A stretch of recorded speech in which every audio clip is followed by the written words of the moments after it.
वेगळं घडतं, तिथं आपलं लक्ष जातं. तसंच आता कोल्हा आणि कावळ्याची गोष्ट मी तुम्हाला सांगणार आहे. तिथं वेगळं काय घडलं ते आपण बघूया.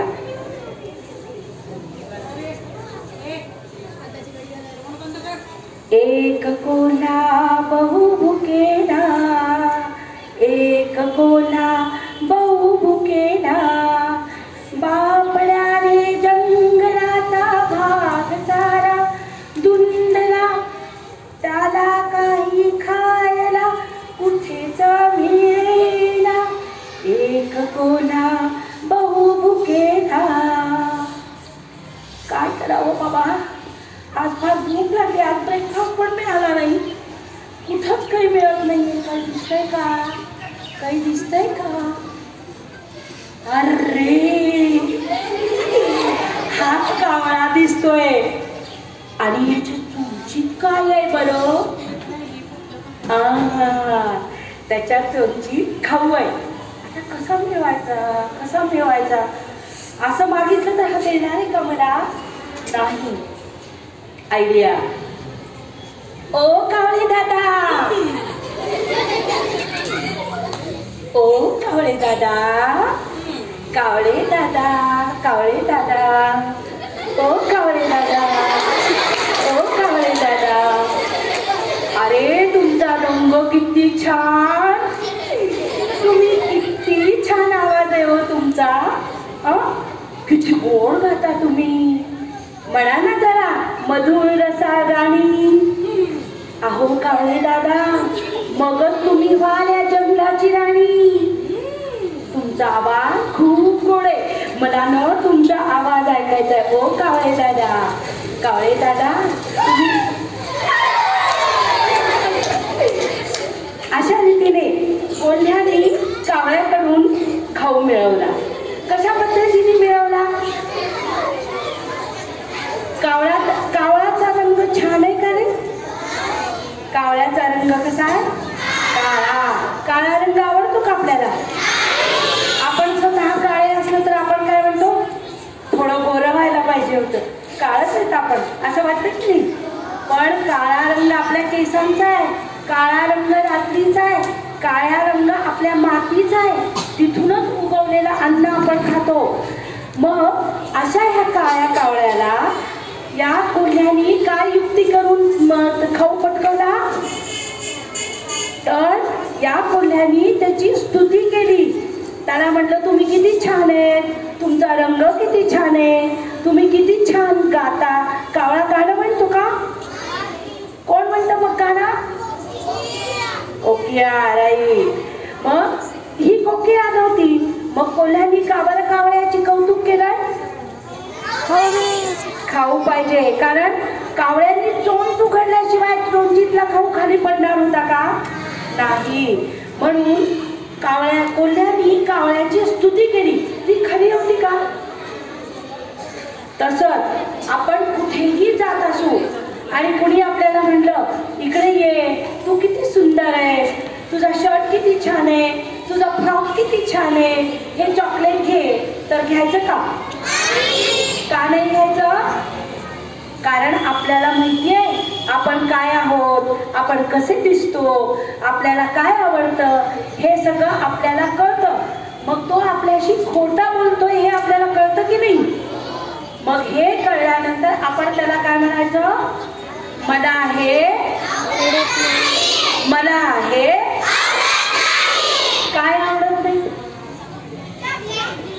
चॉकलेट आवडत नाही? चॉकलेट आवडतं, पण तुम्ही माझ्याशी जे खोटं बोलताय ते मला आवडत नाही.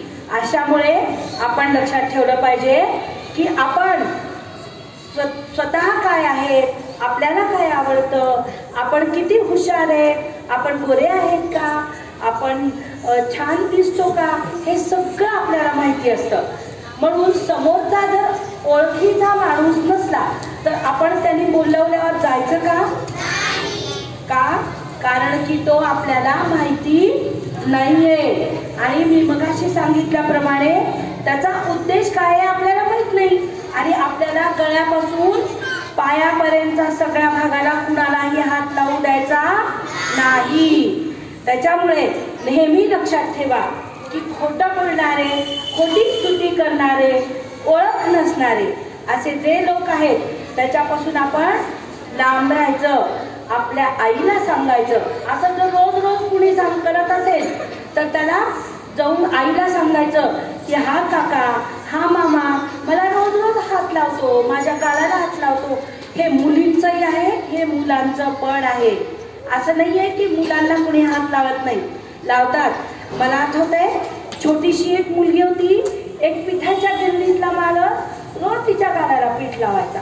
ती असं करायची. आपण बघा छोट्या बाळाची पप्पी घेतली त्याला नाही आवडलं की बाळ कसं करतं, असं करतं की नाही. तसंच आपण पण केलं पाहिजे. मला हे आवडत नाही म्हणून सांगायला शिकलंच पाहिजे.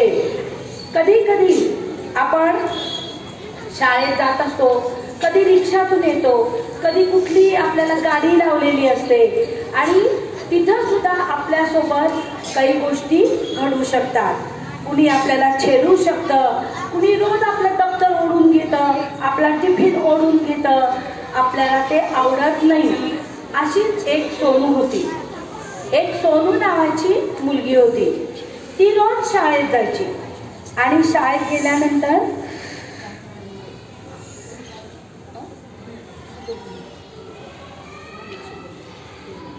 सोनू कुठं गेली? मार्केटला. सोनूनं काय आणलं? Birthday dress. ड्रेस कसा आहे? वंडरफुल. सोनू कशी दिसते? ब्युटिफुल. सोनूला हे कळतच नाही. सेफ्टी जॅकेट घातलंय का? सोनूला त्याची गरजच नाही. सोनू कुठं गेली? पिक्चरला. पिक्चर कसा आहे? खूप छान.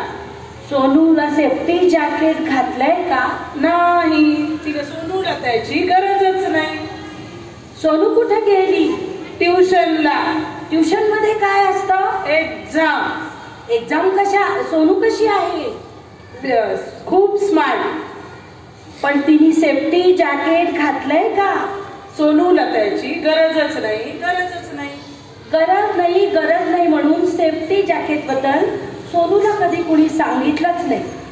सोनूच्या आईला वाटायचं आम्ही सोनूला इतक्या मोठ्या महागड्या शाळेत घातलं, तिला सगळे ड्रेस देतो, वर्षातून एकदा आम्ही लांब टूरवर फिरायला जातो, बर्थडेला तिला मोठे मोठे गिफ्ट देतो, म्हणजे आपली सोनू सुरक्षित आहे, छान आहे. पण वेगळंच घडलं. सोनू एकदम गपचूप बसायला लागली. सोनू काहीच बोलेना, हसेना, रडेना. असं काय झालं सोनूला ते बघूया. बस मध्ये जाताना ती रडू लागली, हॉर्न वाजला बस टाकी भिऊ लागली. गोष्टी मधला राक्षस का आला स्वप्नात, काळ्या कुट्ट अंधाराची भीती मनात. गप्पा नाही, गोष्टी नाही, सारे चिडीचिप, चिव चिव चिमणी अचानक गप्प, चिव चिव चिमणी अचानक गप्प. काय झालं माझ्या सोनूला? गोष्टीमधला राक्षस खरंच आला होता का? त्याने माझ्या सोनूच्या अंगावर, हातावर ओरखडे उमटवले का? नाही, नको नको.